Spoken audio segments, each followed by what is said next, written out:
কথায় আছে ভালোবাসা যখন অস্ত্র হয় তখন প্রেমের হাসি হয়ে ওঠে মৃত্যুর ফাঁদ। একটা সময় ছিল যখন যুদ্ধ মানেই ছিল ট্যাঙ্কের গর্জন, বন্দুকের শব্দ আর রক্তমাখা মাটি। কিন্তু এখনকার যুদ্ধ, এখনকার ভালোবাসার নামে লেখা হয় যুদ্ধের চুক্তি। এখন ঠোঁটের হাসি দিয়েই ভাঙা হয় দেশের সব গোপন গোপন প্রাচীরগুলা। আর এটাই হচ্ছে হানি ট্র্যাপ, যেখানে ভালোবাসাই হচ্ছে সব থেকে বড় মারণাস্ত্র। 2013 সালের মে মাস, ভারতের ডিফেন্স রিসার্চ অ্যান্ড ডেভেলপমেন্ট অর্গানাইজেশনের একজন জ্যেষ্ঠ বিজ্ঞানী প্রদীপ কোরালকার, যার কাজই ছিল ভারতীয় সামরিক প্রযুক্তির গোপন থেকে গোপনতর পরিকল্পনা নিয়ে। আর এই মানুষটাই একদিন গ্রেপ্তার হলেন পাকিস্তানি গোয়েন্দা সংস্থার কাছে পরমাণু সংক্রান্ত তথ্য পাচারের অভিযোগে। তবে চমক এখানেই শেষ নয়, তাকে জালে ফেলেছিল একজন অদৃশ্য নারী। হোয়াটসঅ্যাপে আসা এক সুন্দরীর সাথে বন্ধুত্ব, তারপর আস্তে আস্তে শুরু হয় প্রলোভন, আর তারপর ভিডিও কল, আর তারপরেই শুরু হয় ট্র্যাপ। প্রদীপ বুঝতেই পারেনি যাকে তিনি মুগ্ধ হয়ে গোপন তথ্য দিচ্ছেন সে আসলে পাকিস্তানি আইএসআই এর এক নিখুঁত হান্টার। আর এই এক নারীর প্রলোভনেই দেশ বিকিয়ে দিতে পারেন কেউ। এটাই হানি ট্র্যাপের হিমশীতল বাস্তবতা। 19th to the 28th of 2022, Koholkar and the agent discussed the BrahMos missile project. Koholkar wanted to share the missile designs with the Pakistani operative upon meeting her personally. He was well aware of the crime he was committing.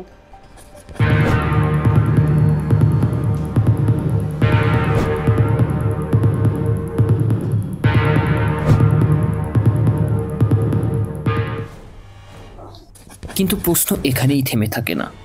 এই প্রেমের ফাঁদ কি শুধু দক্ষিণ এশিয়ারই কুটচাল? বিষয়টা মোটেও তেমন না। চলুন এবার দেখে আসি একটু ইউরোপে।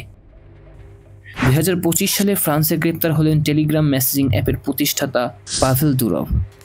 গুঞ্জন উঠল তার পাশে ছিল এক তরুণী জুলি ভাভিলোভা। ইনস্টাগ্রামের ঘনিষ্ঠ ছবি আর ইউরোপের নানা দেশের রোম্যান্টিক ট্যুর। কেউ বলেছে প্রেমিকা আর কেউ বলেছে এজেন্ট। কিন্তু আশ্চর্য এক ব্যাপার, পাভেল গ্রেপ্তার হওয়ার পর জুলি যেন হাওয়ায় মিলিয়ে গেল। কোথায় গেল, কে ছিল, কিছুই জানা গেল না। বিশেষজ্ঞদের মতে জুলিকে তৈরি করা হয়েছিল পাভেলকে ফাঁদে ফেলার জন্য।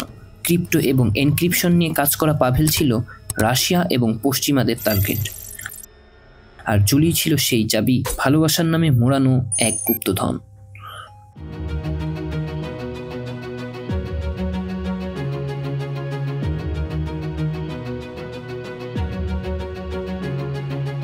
Pavel Durov, the enigmatic billionaire founder of Telegram, is once again making headlines.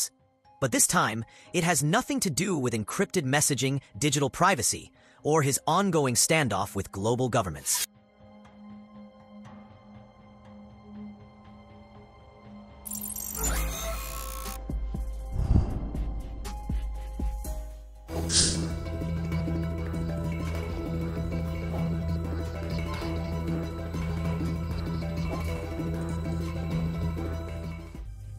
কিন্তু হানি ট্র্যাপ কি শুধুমাত্র মহিলাদের দ্বারাই তৈরি হয়?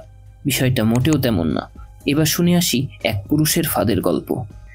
জেরেমি ওলফেন্ডেন ব্রিটিশ সাংবাদিক ছিল কেজিবির মূল টার্গেট। তার যৌন জীবনের দুর্বলতা জানত রাশিয়ান গোয়েন্দারা। পাঠানো হলো এক সুদর্শন পুরুষ এজেন্ট। ঘনিষ্ঠ মুহূর্তে তোলা ছবি, আর তারপরেই ব্ল্যাকমেইল, আর তারপর অফার। আর অফারে উঠে আসে ব্রিটিশ সিক্রেট সার্ভিসের তথ্য চুরি করার জন্য। আর জেরেমি তখনই পাল্টা চাল খেলল।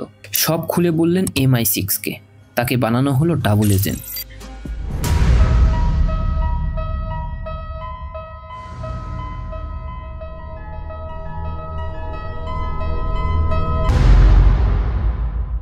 MI6, Secret Intelligence Service, United Kingdom.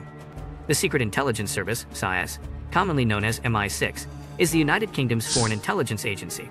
It is responsible for providing the British government with intelligence on international issues and promoting and protecting UK national interests abroad. The agency's origins can be traced back to 1909, when the British government created a Secret Service Bureau to gather intelligence on foreign powers. শুধু এক প্রলোভনই মানুষকে কতটা বিপজ্জনক খেলায় নামিয়ে দিতে পারে সেটা জেরেমিকে দেখেই বোঝা গিয়েছিল।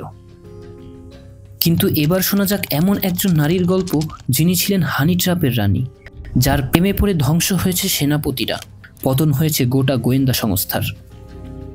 মাতাহারি নামটা শুনলেই চোখে ভাসে এক রহস্যময় নারী, স্ট্রিপ ড্যান্সার, প্রেমিকা আর ডাবল এজেন্টের গল্প। প্রথম বিশ্বযুদ্ধে ফ্রান্স ও জার্মানি উভয় পক্ষই তাকে ব্যবহার করতে চেয়েছিল। তার সৌন্দর্যে মুগ্ধ হয়ে গোপন তথ্য দিতেন সেনাপতিরা, কিন্তু এক ভুলে ফাঁস হয়ে গেল তার পরিচয়। ফ্রান্স জানল মাতাহারি আসলে একজন বিশ্বাসঘাতক, তাই বিচার ছাড়াই তাকে গুলি করে হত্যা করা হয়। কিন্তু আজও বিতর্ক রয়ে গেছে, তিনি কি আসলেই বিশ্বাসঘাতক ছিলেন নাকি যুদ্ধের এক নির্মম শিকার ছিল। Has for more than 100 years captured the public's imagination. The woman behind the persona acquired her fame as an exotic dancer and courtesan living in Paris during the French Belle Époque. Meaning Eye of Dawn in Javanese, Matahari would have had you believe that she was a Hindu princess born of a union between a Dutch adventurer and a Javanese temple dancer. 1986 সাল ইসরায়েলের পারমাণবিক কর্মী ভান্নু ইসরায়েলের সব গোপন পারমাণবিক অস্ত্র কর্মসূচি ফাঁস করেছিলেন লন্ডনে।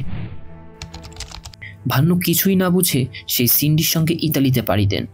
সিন্ডি আসলে মোসাদের একজন নিখুঁত এজেন্ট ছিল। সেখান থেকে কিডন্যাপ করে তাকে ফিরিয়ে আনা হয় ইসরায়েলে। অবশেষে তাকে বিচারের আওতায় আনা হয়। Exactly what does it mean to produce plutonium? 6 levels below ground, the Israelis had built a plutonium reprocessing plant, a nuclear bomb factory. To this day, Israel still refuses to acknowledge its existence. But 18 years ago, in spectacular fashion, Vanunu blew their cover. What I call in English whistleblower, to inform the world about Israel's nuclear secret, because no one speak or no one report exactly what's going there. একটা প্রেমের ছায়ায় কত বড় সত্যি গিলে ফেলে ইতিহাস, আর এটাই ভান্নুর কাহিনী। কলকাতার সঞ্জীবনী গার্ডেনে খুন হয় বাংলাদেশি এমপি আনোয়ার। সেলিস্তা নামের এক তরুণীর প্রেমে পড়ে কলকাতায় যান তিনি। ওই তরুণী আসলে ছিল এক হানি ট্র্যাপের অংশ। খুন করে তার মরদেহ ছিন্নভিন্ন করে ফেলে। গোয়েন্দারা জানায় এই প্রেম, এই হোটেল সবকিছুই ছিল পরিকল্পনার অংশ। হানি ট্র্যাপ এখন আর কেবল কল্পনার গল্প নয়, এটা এক নতুন যুদ্ধের কৌশল, যেখানে প্রেমের ছায়ায় লেখা হয় বিশ্বাসঘাতকতার ইতিহাস। আপনি কাকে বিশ্বাস করছেন? কে আপনার ইনবক্সে আসা নতুন বন্ধু? হয়তো সেই মানুষটাই হতে পারে আপনার পৃথিবী বদলে দেওয়া এক নতুন ফাঁদ। কারণ মাঝে মাঝে সব থেকে ভয়ঙ্কর মারণাস্ত্র বুলেট হয় না, মাঝে মাঝে আমাদের নিত্যদিনে ব্যবহার করা সুগন্ধি পারফিউমও হতে পারে।